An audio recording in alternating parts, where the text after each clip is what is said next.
Hi everyone, this is robin Sharma. हमारे current affair के topical discussion की इंडेक्स रिपोर्ट्स और बुक्स एंड ऑथर्स की सीरीज को हम कंटिन्यू करेंगे। ये अप्रैल मंथ 2023 का हमारा डिस्कशन होगा। इस वीडियो के डिस्क्रिप्शन को ज़रूर आप चेकआउट कीजिएगा, जिसमें कि आपको इस टॉपिक की भी प्लेलिस्ट मिल जाएगी और सारे के सारे टॉपिक्स की 2023 करंट अफेयर के नाम से कंबाइंड प्लेलिस्ट का लिंक भी आपको मिल जाएगा। इसके अलावा इंस्टाग्राम के इस यूज़र नेम पर जाकर पर्सनली आप कनेक्ट कर सकते हैं। ये मेरे टेलीग्राम का नाम है। इन दोनों के डायरेक्ट लिंक भी आपको इस वीडियो के डिस्क्रिप्शन में मिल जाएंगे। पहला सवाल आपसे पूछा गया है कि बुक का नाम है, बुक का नाम क्या है? Courting India, England, Mughal India and the origin of empire नामक पुस्तक किसके द्वारा लिखी गई है? वही वाली बात कि हर मंथ में, जैसे कि ये अप्रैल 2023 के अंदर एक इम्पॉर्टेंट पुस्तक है जिसका नाम आपके सामने है। नाम क्या है? Courting India, England, Mughal India and the origin of empire. अब देखो होता क्या है ना, जब हम ऐसी पुस्तकों की बात करते हैं तो पहली चीज हमें कॉन्टेक्स्ट भी पता होना चाहिए कि यार ये वाली पुस्तक आखिरकार किसके ऊपर फोकस कर रही है। तो यहाँ पर इस पुस्तक के अंदर फोकस करा गया है कि भाई जो इंग्लैंड मर्चेंट हुआ करते थे 1570 के टाइम में, उनको क्या क्या चैलेंजेस फोकस मतलब फेस करने के लिए देखने के लिए मिलते थे। उसके अलावा जो थॉमस रो था, थॉमस रो जो कि भारत आया था, किसके कोर्ट में आया था? जहांगीर के कोर्ट में आया था। इसके बारे में इस पुस्तक के अंदर काफी अच्छे से एक यू नो एक पिक्चर को दर्शाया गया है। इसके बारे में आइडिया दिया गया है। इस पुस्तक को लिखा है नंदिनी दास ने। नंदिनी दास एक बहुत बड़ा नाम है, एक प्रोफेसर है इंग्लिश के क्षेत्र में। यूनिवर्सिटी ऑफ लिवरपूल के अंदर ये आपकी प्रोफेसर के पद पर काम करती हैं। तो याद रखिएगा, बड़ा नाम है। पुस्तक आपकी चर्चा में थी, किसके द्वारा लिखी गई? नंदिनी दास के बारे में लिखी गई। इसके अलावा चलो हमने ये तो जान लिया, लेकिन हाल ही में और कौन कौन सी पुस्तकें हमें देखने के लिए मिली? एक आपको पुस्तक नजर आएगी, विक्ट्री सिटी। मैं इनके बारे में भी लिख देता हूँ। विक्ट्री सिटी जो पुस्तक लिखी है, वो मैंने पीछे भी आपसे पिछले मंथ की जो वीडियोस थी उनके अंदर भी जिक्र किया था। इसमें आपको नजर आएंगे सलमान रुश्दी। इसके अलावा एक पुस्तक है, इस पुस्तक को भी याद रखिएगा, द लास्ट हीरोज। इस पुस्तक को लिखा है आपका पालागुमी साईनाथ ने। इसके बाद एक पुस्तक है आपकी द वर्ल्ड। ये मतलब हाल ही में जो पुस्तकें लॉन्च करी गई हैं उनके बारे में मैं लिख देता हूँ। इसको लिखा है साइमन सीबैग। और इसके अलावा एक अंबेडकर जी के ऊपर है, यहाँ पर भी इसके बारे में लिख देता हूँ, अंबेडकर अ लाइफ। इस पुस्तक को लिखा है शशि थरूर ने। तो ऐसी पुस्तकों के बारे में मैं आपको आगे भी बताता रहूंगा, पहले भी मैंने जिक्र किया है, इनको भी याद रखिएगा। अगला सवाल है, हाल ही में नीति आयोग द्वारा जारी रिपोर्ट का शीर्षक क्या है? यानी कि रिपोर्ट रिलीज करी गई है नीति आयोग के द्वारा, उसका टाइटल क्या है? देखो, नीति आयोग के बारे में सभी को पता होगा, हमारे देश की एक ऐसी एपेक्स बॉडी है जो कि पब्लिक पॉलिसी के थिंक टैंक के रूप में नजर आती है भारतीय सरकार की तरफ से। इकोनॉमिक डेवलपमेंट को कैटेगराइज करना, फॉर फोस्टर करना जो कोऑपरेटिव फेडरलिज्म है, कि सरकारों का, राज्य सरकारों का इन्वॉल्वमेंट कैसे सामने लाया जा सकता है। फॉर्मेशन या फिर फाउंडेशन के बारे में सभी को पता होगा, 1 जैन 2015 को इसका फॉर्मेशन कराया गया। हेडक्वार्टर सभी को पता होगा, नई दिल्ली के अंदर हेडक्वार्टर है। चेयरपर्सन देश के पीएम होते हैं, यानी कि पीएम मोदी जी इसके चेयरपर्सन के रूप में नजर आता है। अब बात है कि इन्होंने रिपोर्ट रिलीज करी है। इस रिपोर्ट का जो टाइटल है वो है आपका प्रमोटिंग मिलेट्स इन डाइट्स, यानी कि आपके भोजन या फिर आहार में बाजरा को बढ़ावा देना। इस रिपोर्ट के अंदर कई सारी चीजें हैं कि भाई देखो, जो इनोवेटिव प्रैक्टिसेस होती हैं उसमें अपने रिसर्च एंड डेवलपमेंट के ऊपर कैसा काम करा जा सके। जो मिलेट्स है यानी कि बाजरा है, उसको कैसे इंक्लूड कराया जा सके डाइट्स के अंदर, क्योंकि इसको लेकर रेगुलरली कोशिश करती है सरकार कि जो न्यूट्रिशन है उसमें बहुत बड़ा योगदान देता है, शरीर को लेकर बहुत ज्यादा फायदेमंद चीज होती है बाजरा। तो रिपोर्ट का टाइटल हमें याद रखना था, प्रमोटिंग मिलेट्स एंड डाइट्स। बाकी की बातें भी हमने आपसे इस क्वेश्चन के थ्रू की। अगला है, इंडिया जस्टिस रिपोर्ट 2022 के अनुसार न्याय प्रदान करने में 18 बड़े राज्यों में कौन सा राज्य शीर्ष पर रहा? इंडिया जस्टिस रिपोर्ट 2022 कौन से राज्य ने 18 लार्ज स्टेट के अंदर जस्टिस को डिलीवर करने के लिए शीर्ष स्थान प्राप्त किया? तो पहली चीज, आपको याद रखनी है कि शीर्ष पर कौन रहा, कर्नाटक रहा। ठीक है। अब होता क्या है, जो ये रिपोर्ट होती है अलग अलग राज्यों के कुछ पैरामीटर्स के आधार पर ऐसे रिपोर्ट को जारी करती है। जैसे कि इसके मुख्य 4 पैरामीटर थे। इसमें बात हो रही थी कि पुलिस सिस्टम कैसा है, पुलिस सिस्टम के साथ साथ जुडिशरी राज्य के अंदर कैसे काम कर रही है, इसके अलावा प्रिजन्स कैसे हैं, यानी कि कारागार कैसे हैं, और इसके साथ एक और चीज़ थी, लीगल एड। लीगल एड यानी कि आप एक न्यायिक जो सहायता है वो किस प्रकार की देते हैं। तो कर्नाटक ने इसके अंदर टॉप किया था, और लास्ट में इसमें आया था आपका उत्तर प्रदेश। जो लोएस्ट रैंक थी वो उत्तर प्रदेश को मिली। तमिलनाडु इसमें सेकंड स्थान पर रहा था, तेलंगाना इसमें थर्ड स्थान पर रहा था। ये कुछ चीज़ें थी जो कि हमें याद रखनी है इस चीज़ को लेकर ध्यान में रखते हुए। ठीक है। अगला सवाल आपसे पूछ रहे हैं कि इनमें से किस मंत्रालय ने 12 भाग वाली कॉमिक बुक श्रृंखला जारी करने का निर्णय लिया है। हमने उन मिनिस्ट्री का नाम बताना है जिन्होंने डिसाइड किया है कि वो रिलीज करेंगे 12 पार्ट कॉमिक बुक सीरीज को।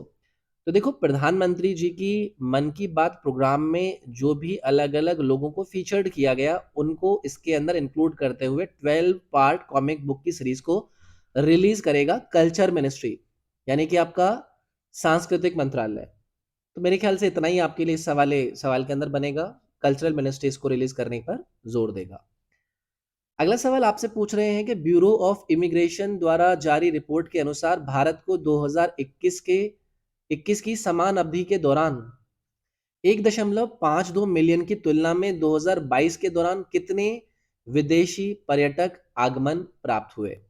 हम यहाँ पर बात कर रहे हैं फॉरेन टूरिस्ट अराइवल की। 2022 के अंदर कितना रहा, 1.52 मिलियन आपके आते हैं 2021 के अंदर।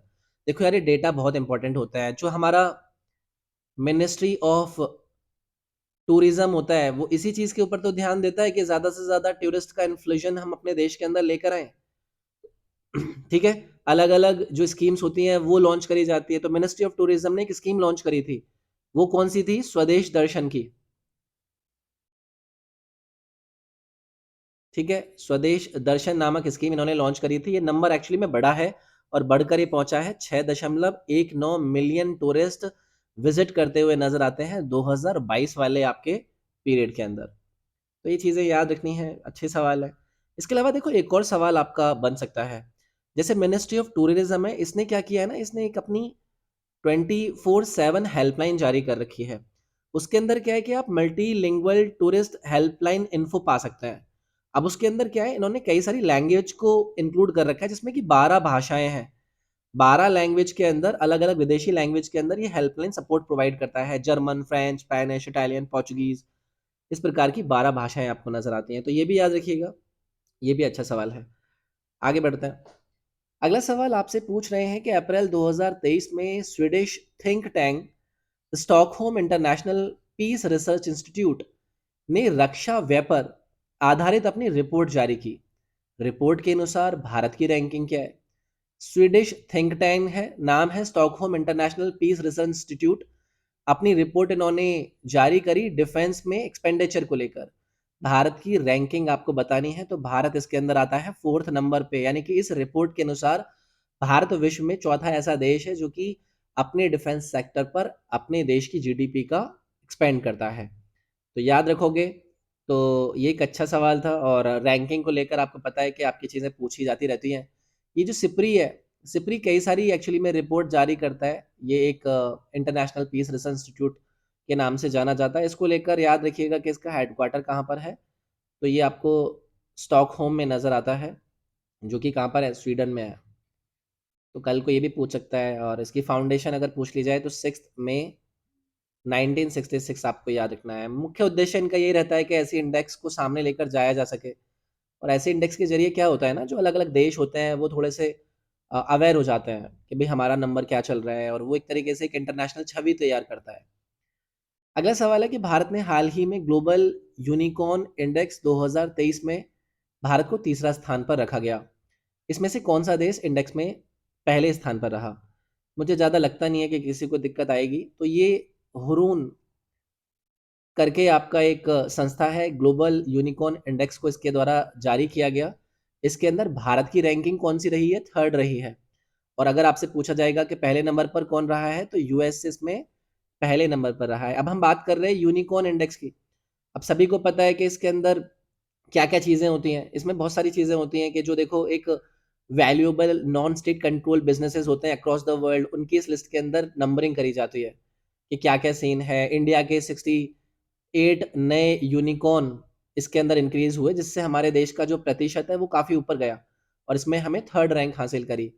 यूएस इसमें 3rd नंबर पे है, ये याद रखिएगा। अगला सवाल आपसे पूछ रहे हैं कि मन की बात का 100वां कार्यक्रम में कलेक्टिव स्पिरिट कॉन्क्रीट एक्शन नामक पुस्तक किसने लिखी? पुस्तक का नाम क्या है? Collective spirit concrete action at मन की बात का जो 100वां इवेंट था, उसके अंदर किसके द्वारा इसको लॉन्च करा गया? तो भाई ये हैं प्रसार भारती के सीईओ, मैं यहाँ पर लिख देता हूँ, प्रसार भारती के सीईओ, जिनका नाम क्या है? इनका नाम है आपका शशि शेखर वेम्पति। पुस्तक का नाम भी याद रखिएगा, कल को हो सकता है कि पुस्तक का नाम देकर ही आपसे पूछ ली जाए। मन की बात को लेकर सभी को पता है कि भाई ये कब से शुरुआत हुआ था। ये हमारा अक्टूबर 2013 से ये प्रोग्राम शुरू हुआ था और इसको 22 लैंग्वेजेस के अंदर हमारे देश के अंदर ब्रॉडकास्ट किया जाता है। ये भी सवाल पूछा जा सकता है कि कितनी लैंग्वेज के अंदर हमारे देश के अंदर ये आपका मन की बात प्रोग्राम है वो लॉन्च होता है।